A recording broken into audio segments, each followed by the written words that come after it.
Shalom saudara terkasih, sangat berbahagia dapat berjumpa dan bersekutu dengan Anda para pendengar. Kita dapat merenungkan isi hati Tuhan, berdoa dan memuji Tuhan bersama dalam Bread of Life audio saat ini. Mari kita siapkan hati kita untuk masuk dalam hadirat-Nya saat ini juga. Tuhan Yesus mengasihi Anda dan siap memberkati Anda. Kau yang membentuk buah pinggangku, menenungku dalam kandungan ibuku.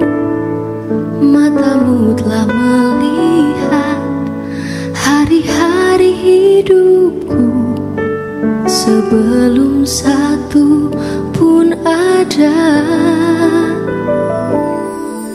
Engkau yang mengatur jalan hidupku, menuntunku dalam setiap langkahku.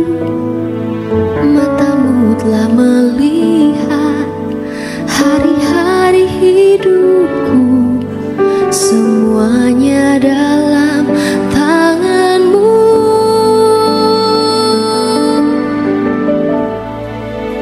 Ku sembah Kau Tuhan, ku sembah Kau Yesus, pencipta dan pengatur hidupku.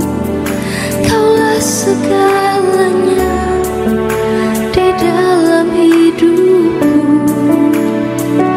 Engkau Yesus Tuhan dan Rajaku selama-lamanya. Markus 10 ayat 45, karena anak manusia juga datang bukan untuk dilayani, melainkan untuk melayani dan untuk memberikan nyawanya menjadi tebusan bagi banyak orang. Saudara yang terkasih, dalam kehidupan sehari-hari ada begitu banyak orang menyebut diri Kristen, tapi karakter hidupnya sama sekali tidak mencerminkan Kristus. Salah satu karakter yang sangat kelihatan dalam diri Tuhan Yesus adalah berhati hamba, yaitu mau melayani, bukan dilayani. Dia datang ke dunia bukan untuk menjadi terkenal, saudara, dielu-elukan, disanjung-sanjung, disambut dengan sorak-sorai, melainkan hadir sebagai pribadi yang sangat sederhana, jauh dari kemegahan dan semarak, dengan memposisikan dirinya sebagai hamba. Filipi 2 ayat 6 dan 7, yang walaupun dalam rupa Allah tidak menganggap kesetaraan dengan Allah itu sebagai milik yang harus dipertahankan, melainkan telah mengosongkan dirinya sendiri dan mengambil rupa seorang hamba dan menjadi sama dengan manusia. Tugas utama seorang hamba adalah melayani. Karena itu, Yesus datang bukan untuk dilayani, melainkan untuk melayani. Bahkan Ia rela memberikan hidupnya, mati di kayu salib untuk menebus dosa seluruh umat manusia. Saudaraku, menjadi pengikut Kristus berarti kita harus punya hati hamba seperti Kristus. Berhati hamba berarti siap untuk tidak dikenal, tidak dianggap, tidak diperhitungkan oleh orang lain, tidak perlu menunggu pujian dan sanjungan dari orang. Karena masih ada banyak orang Kristen yang melayani dengan harapan beroleh pujian dan hormat dari manusia.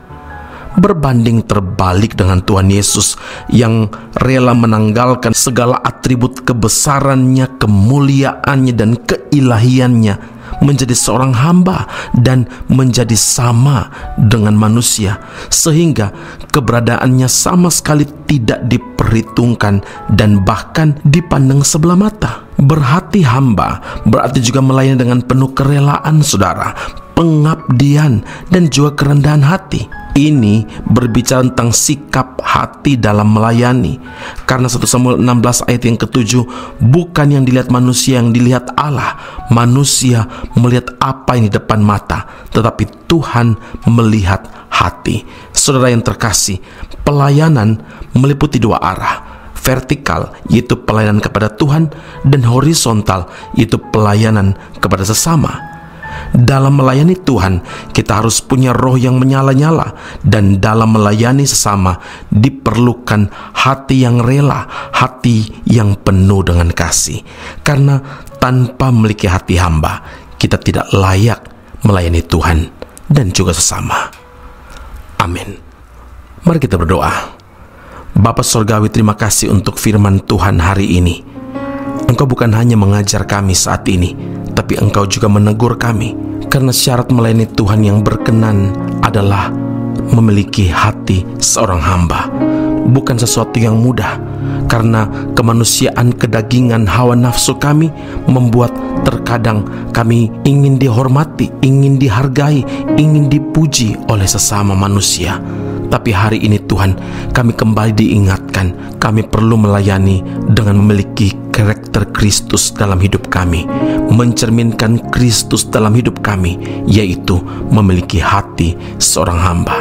Ya Tuhan, tolong kami supaya bukan ego kami, bukan kedagingan kami yang menguasai seluruh hidup kami dalam melayani, tetapi justru Roh Allah yang menyala-nyala dan juga hati yang rela dan penuh kasih ketika melayani Tuhan dan juga sesama.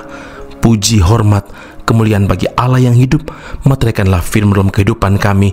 Dalam nama Tuhan Yesus kami berdoa dan mengucap syukur kepada Bapa di surga. Haleluya. Amin. Tuhan Yesus memberkati Anda. Sampai jumpa. Keep on growing and never give up.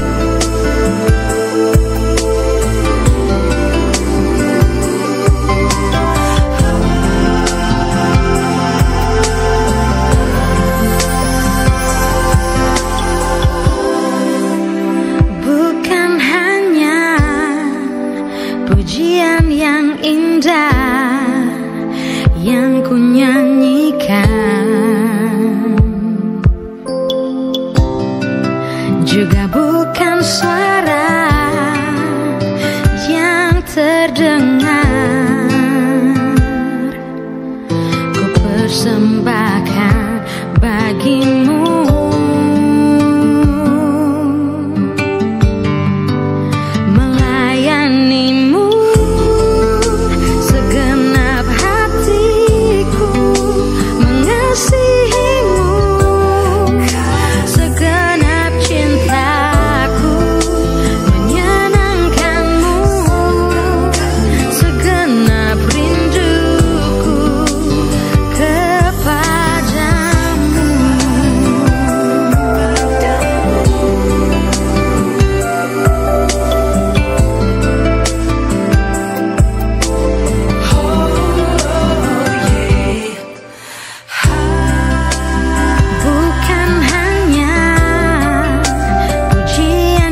Aku masih punya Tuhan, punya pengharapan.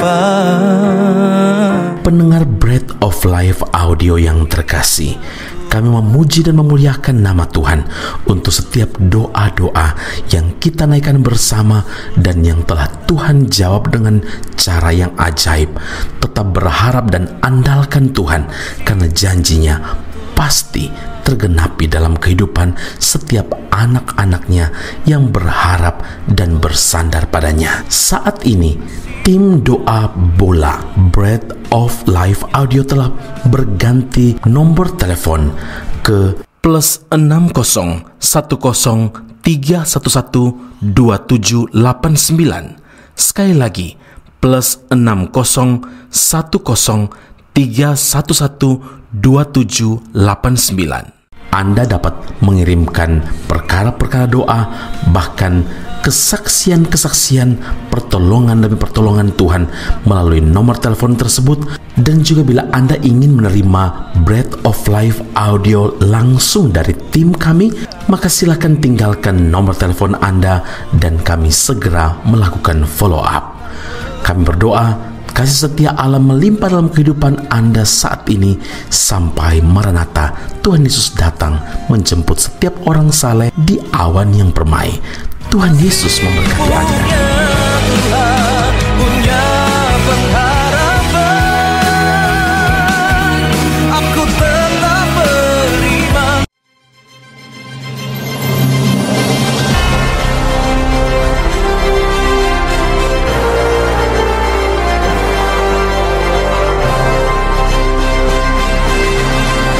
Esra Soru Bible Class Malaysia dan Indonesia segera dibuka untuk semester baru. Subjek atau mata kuliah yang akan diterima: Doktrin Allah, Hermeneutika, Kristologi, Pneumatologi, Homiletika, Eskatologi, Bibliologi, dan beberapa subjek atau mata kuliah lainnya. Kelas akan dilakukan secara online dengan menggunakan aplikasi Zoom.